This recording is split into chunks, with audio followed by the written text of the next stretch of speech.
guys, tuloy sa labas. Ko kayo off. So tala ako sa shop para palitan yung aircon.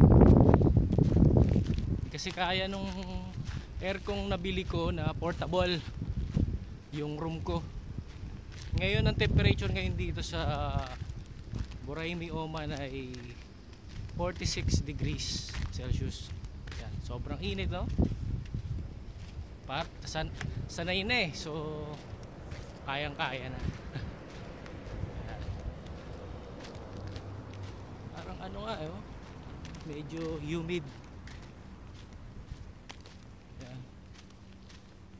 Lalakad tayo. Layo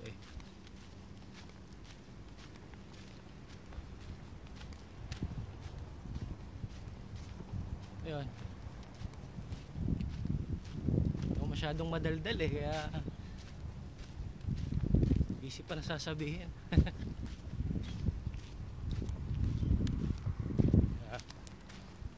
First time kaya practice pa more.